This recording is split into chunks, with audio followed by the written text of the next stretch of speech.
Good evening and welcome to The Right Side, the show where we talk about today's news, views, opinions, and trends from an admittedly conservative perspective.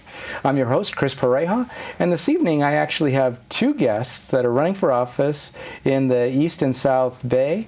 Vanila Singh, who's running for U.S. House, and Jaime Patino, who's running for State Assembly. Welcome, folks.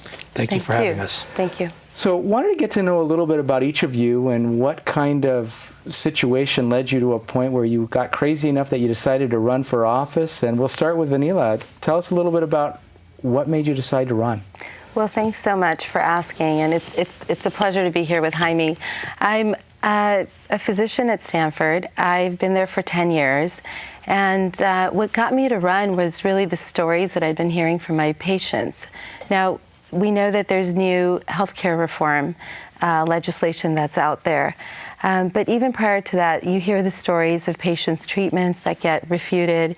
And as a doctor, it's been very difficult to see that. I treat some of the most vulnerable patients at Stanford who come in with all kinds of different issues and all backgrounds of the socioeconomic square.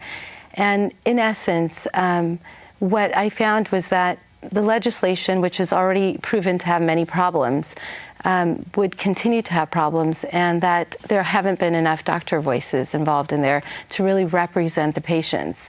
Basically, when it comes down to it, what we realize is that the legislators have come up with different protocols and different rules that they feel will help improve access to care, but ultimately they don't know the impact that that really makes on patients themselves.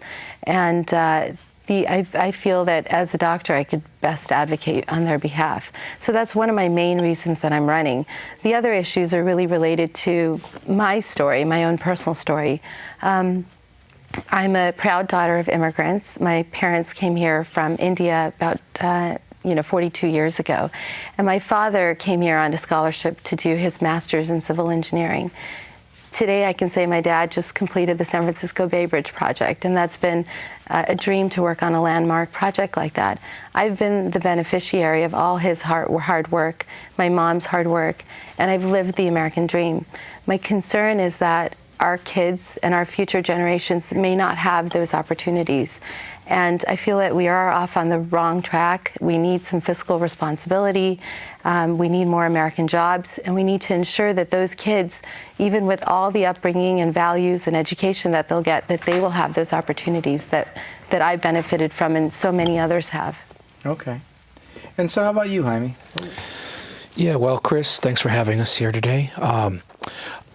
I'm a single father. I have an 8-year-old daughter.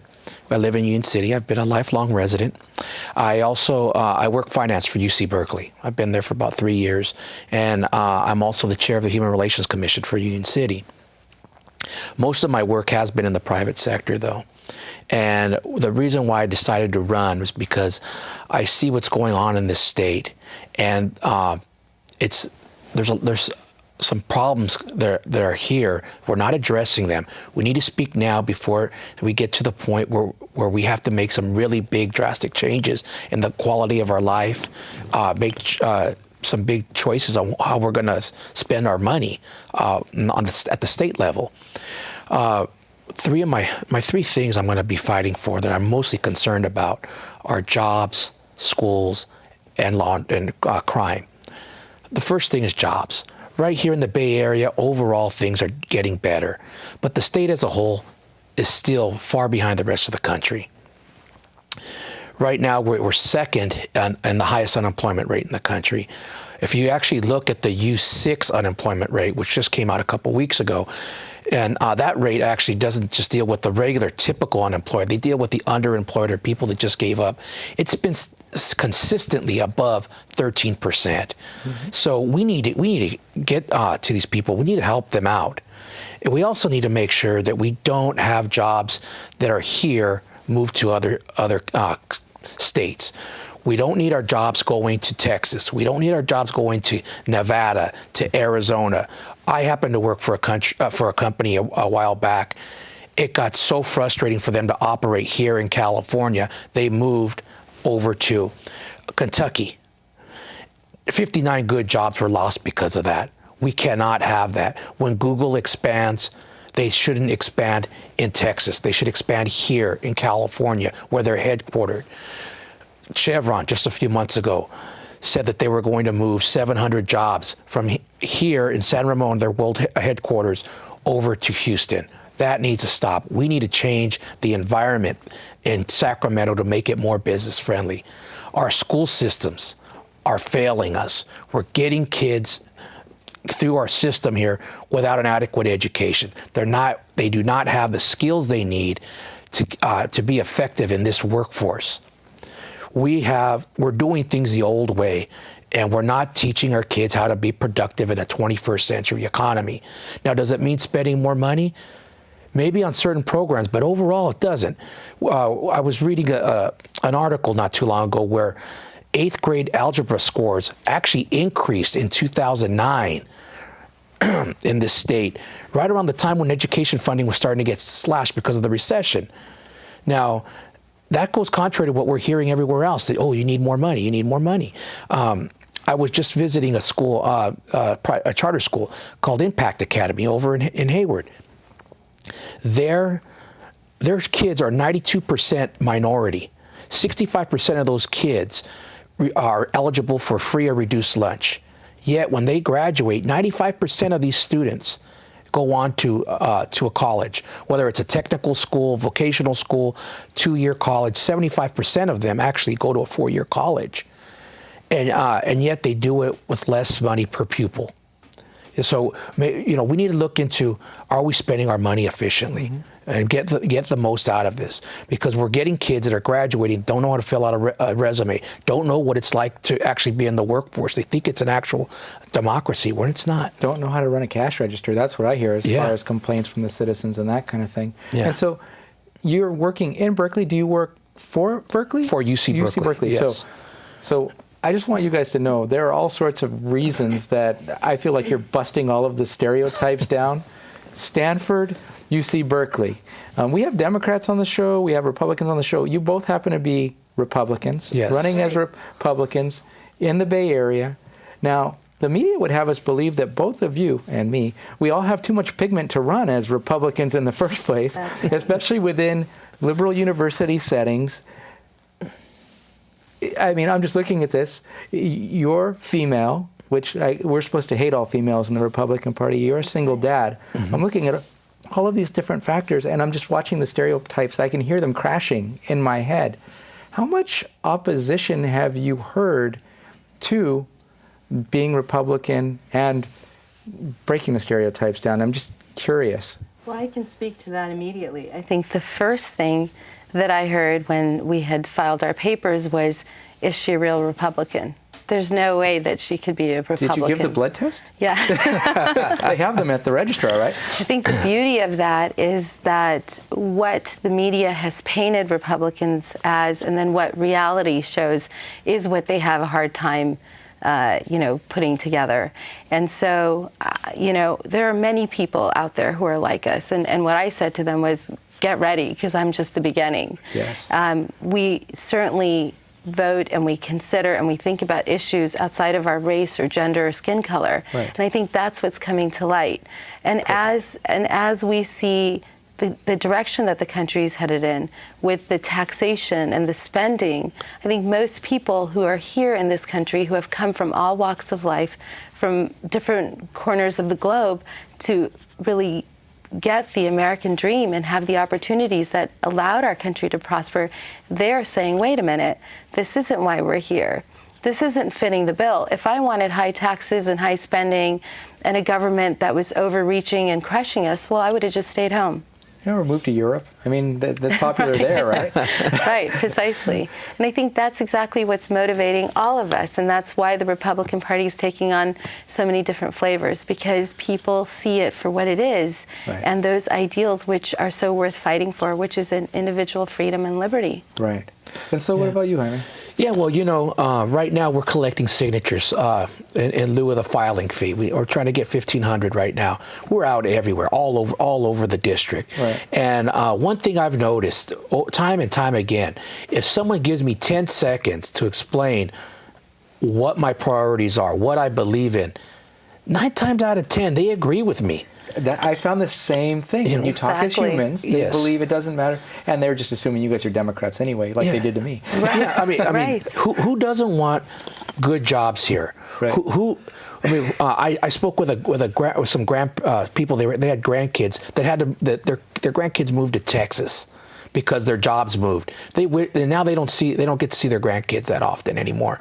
You know, who doesn't know someone that's actually they had to leave the state in order to keep their job? Yeah. You know, it's very frustrating. Most people care about good jobs, good schools. They don't mind paying the money for good schools, but they want to see some results. Well, in fact, you know, the McKee Road here near San Jose, they're the 6th generation family here that has been a mantle to the Bay Area, and they're leaving. And they love this area, and they're leaving because of the cost of living issues and what they see as a shrinking opportunity in Silicon Valley. So despite the Silicon Valley success that we see, the tech companies, and really the upper tech companies have had, the people that service the Silicon Valley tech industry are feeling a very different economy that hasn't really sprung into action after such a deep recession.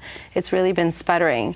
And I think that's what we really want to bring attention to, is that we need improved circumstances that allow our economy to prosper, which is small businesses feeling hope, feeling like they can take a risk or stay open with less regulation, lower taxes.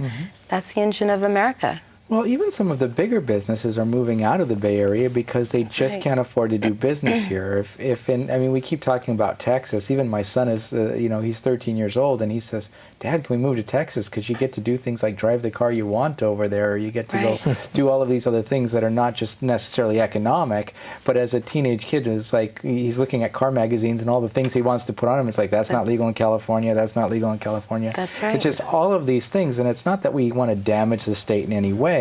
We just want some of that freedom that used to be here. But businesses like Carl's Jr. pulling out, going to Texas, because there it takes 6 weeks to open. Here it takes 6 months to 2 years. Yeah. And we're seeing it time after time. And just getting things done is difficult here in California. I mean, imagine if you bought and sold cars, having to deal with, be at the DMV all day when you should be tending to your business. Right. That's what gets a lot of people is we're spending a lot of money on this bureaucracy and we're not getting results. Right. We're not getting the state that we should be getting for the amount of money we're spending on it. Well, the healthcare issue again is the latest, greatest example of the government overreach. Of course, this is at a federal level, but the CBO, which is a nonpartisan agency, just reported that they're expecting about 2 million jobs that will be lost because of it. And that just came out today. And I think that ultimately we have to go back to the tried and true things that we know that allow jobs to prosper, for companies to be able to create those jobs. And when we see government overreaching, not getting out of the way, we see that it's the people who pay the price. Well, and even within the legislation that's passing at the state level or at the federal level, you see scenarios where the legislation is often so vague and left up to bureaucrats who are not accountable to fill in the blanks. So the healthcare bill itself was 2,800 pages, and now it's probably 70,000 pages because of what's coming out of the Department of Health and Human Services. And the input from the people who are actually doing the job, delivering the services on a daily basis, like the doctors in healthcare, are left out of the whole structuring process. Right, very minimal input. Very concerning, actually. In fact, most patients think that the doctors were involved in it, and now they're getting to learn that we had very little to do with it.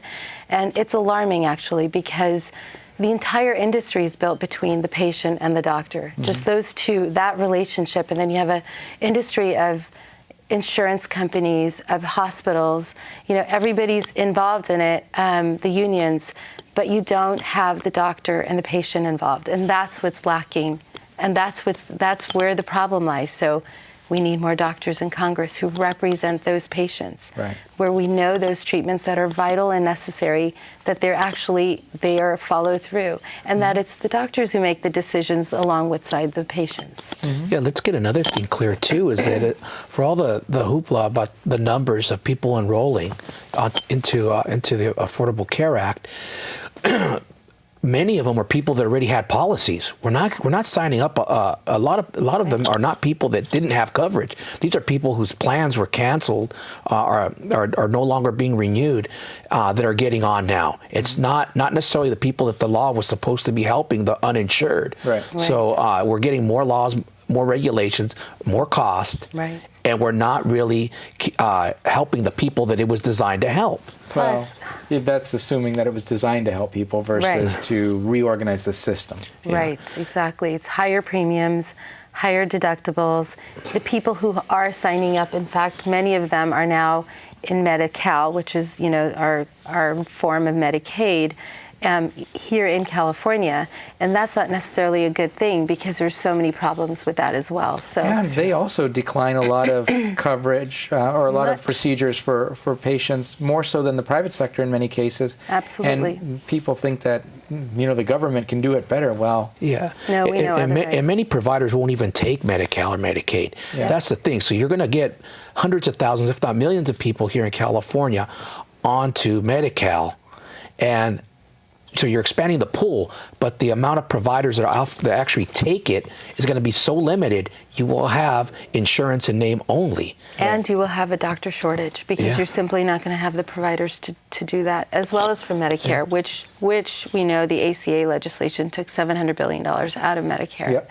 And that's a whole other discussion. Right. So what we're seeing basically is, what they were saying, we got to pass the bill to see what's in it. Well, we see what's in it, and what's in it isn't very good. I read a chunk of it before. Well, that's kind of what prompted me to run for office when I was in your admirable shoes. I mean, that's the kind of stuff that makes you crazy. When you actually see what's being done to people as opposed to what's being told is being done for people, it's enough to make you either lose your mind or, well, you have to lose your mind to run for something at the level that you guys are running for anyway, but I commend you for doing that. Well, what I can tell you is what I would take to Washington is what we do in our industry. I may disagree with the doctor, in the operating room, but when we have a patient on the table, we have to come to a solution for that patient in the interest of that patient. Mm-hmm. It's the same principles, the same guidance. When we're in Washington, D.C., we need to come to solutions in the interest of the people. And it is amazing to me that our government officials, our representatives, don't have that. That should be their guiding principle. Well, they are in it for the people that pay them to be in it for them in many cases. Right, or their agendas, which is why they may spend for programs that may not necessarily be in the best interest of our entire government, but do promote their own agendas. Right. We need to bring them back to what is the purpose, why civic service. Right. Yeah. I think that's why we're running too, is because we're tired of seeing unresponsive politicians. Mm-hmm. We recently had 2 BART strikes here, 2 BART strikes, and our whole Bay Area delegation was quiet. It was shocking how quiet they were. We had people taking hours to get to work, waiting in line for buses that never came, or buses that were too packed to let them on. And where was our Bay Area delegation? Missing in action. There was a poll that came out back in December, I believe, or early or November, where 60% of the Bay Area respondents said that they were in favor of banning BART strikes. Mm-hmm. Have you heard anything from Sacramento? No. Do they work for? Do those representatives work for the people, or do they work for the special interests? They're going to give them the money and the foot power to get reelected. And that's what really incensed me, was that they didn't even come out and speak for the people. They're supposed to be looking out for the real little guy, the person that just needs to get to their work, to their job, drop off their kid at daycare, pick up their kid from daycare. Right. I was stuck in that mess. I had to go to Berkeley. Right. And I didn't like it, but at least I didn't have to go over the Bay Bridge. Well, let me ask you a question. Did you tick off Chris Christie? Is that why the Bay Area was shut down? No. So what would you guys do differently? I mean, if we were the kings and queens of California and the country, I mean, and I don't advocate royalty or royalty worship by any means, but I mean, what would you guys do if it were up to you? If you were to get into office, how would you change things? We hear all of this, you need to cooperate with the other side. Is cooperation always a good thing? Well, I think in this environment, especially at the state level, you'd have to.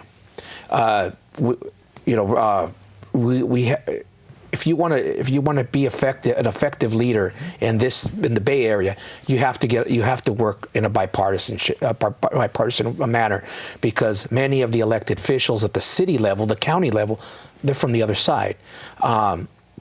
I'm hoping that we do very well in our state elections for Assembly, Senate, but chances are even that we probably still will not have a majority in either house, either chamber.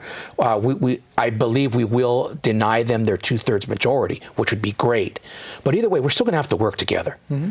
And it's not my way or the highway. It shouldn't be like that on every case. Some things we do need to dig in our heels and say, out of principle, we're not going to budge on this.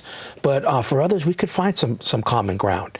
I think by the end of the day, a lot of people like AB 109. With early release of a lot of the prisoners, we could see. I think a lot of us agree that was not done very effectively. That was not done well.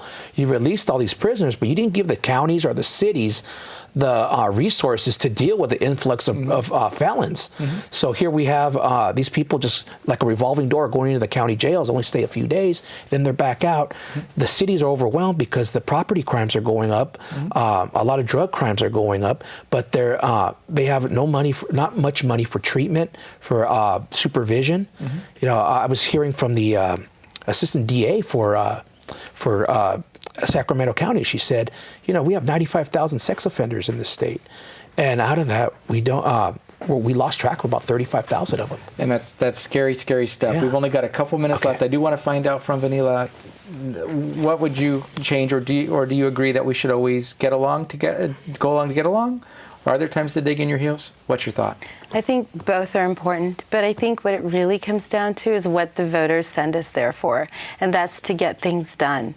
Ultimately, when it's a privilege, right? It's an honor to go there and to represent those folks in the district. I do believe that we need to put aside partisan politics. There's game playing that actually surprises me. I think in the real world, we all learn to come to conclusions and solutions. Part of that is having dialogue and having an understanding of what the other side is going for. But it's also being mature in our approach to what we're doing. What is our duty? What are we there for? Mm-hmm. And ultimately, I think we have to put the people's interests first. We have to be able to prioritize what's most important. Right now, it's clear that our national debt is of grave importance. We need some fiscal responsibility. We can look at programs. There are 162 redundant programs as per the GAO report. There are places to start that both sides can agree on. Mm-hmm. And I think that's the way to do it.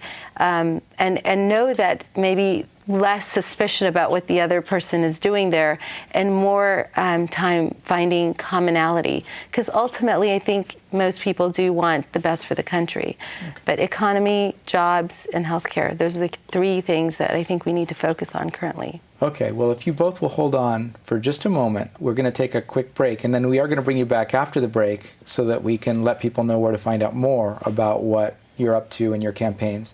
So if you'll hold on for just a moment, we'll be right back after a word from our underwriters, the Conservative Forum.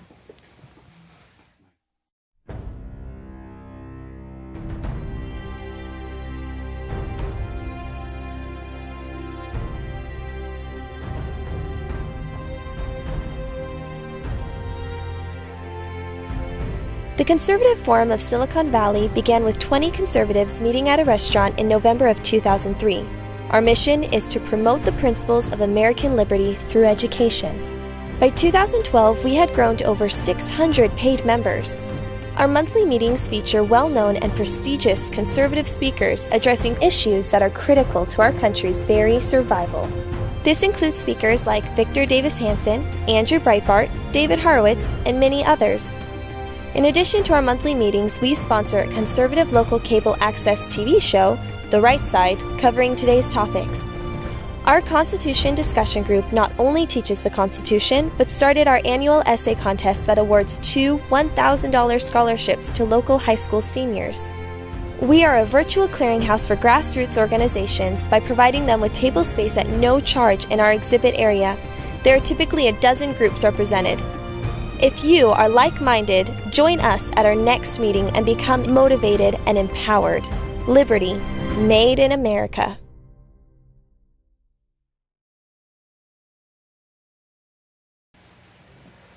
And welcome back to the right side. That was a word from our underwriter, the Conservative Forum. And as I like to say always, thank you, Conservative Forum, for underwriting us. But the reality is, we're not really what they're best known for. What they are best known for is their speaker series. So, for example, tonight, Victor Davis Hanson is speaking at 432 Sterling Road at the IFES Portuguese Hall, just 3 minutes from here in Mountain View. That normally occurs on the first Tuesday of each month, with the exceptions of July, and it will be shifting in November, so early heads up on that one. But in March, Greg Lukianoff, the president for the Foundation for Individual Rights in Education, will be speaking. In April, Dr. Bert Folsom, a Hillsdale professor and well-known author. And then May 6th, Joe Arpaio, Sheriff Joe from Maricopa County, will be joining us. I'm sure the topic of border control, as well as his treatment of prisoners as prisoners, will be discussed. So join us for that, for sure. But in closing, I wanted to give you guys just a minute more each to kind of talk about, just to reiterate your top three and to tell us about where we can go for more information about your campaign, your background, and to figure out where to send those nastygram emails about how you should be paying attention to our needs. We'll start with Jaime. Yes, like I said, my three main priorities are going to be jobs, fixing our school system, and also keeping our neighborhoods safe. We got to amend AB 109. We got to amend it. Every mayor and city council person I've talked to in my district says they need help. We're going to send it to them if I get elected. Okay. You can find out more about my campaign at www.patinofor20thassembly.com. Okay, great. And spell Patino for people? Patino. And they don't have to put a tilde over it to get to you? No, they don't. Okay, great. And so, Vanila? Well, I'm Vanila Singh. I'm running for Congress in the 17th District. I'm running on health care, American jobs, and fiscal responsibility. I'm raised in this district. I was fortunate to go to Fremont Public Schools. I'm a part of the people. I'm a product of the people, and I believe I'm the better for it. And I hope to represent them well on the values that we've all been raised on. I will tell them that having a doctor in Congress, I will certainly represent their needs, both from the patient's perspective, but also from the people's perspective. Okay. And the website is? www.vanilasingh.com. And that's Vanila with one L and sing like sing a song. Okay, great. Well, thank you both for joining us, and thank you for joining us this evening. I like them both, but they are politicians, so check those websites and make sure that the same things are said there as that we're here. But reach out to them, learn more about them, and join us again sometime in the near future on The Right Side. I've been your host, Chris Pareja. Thanks for joining us.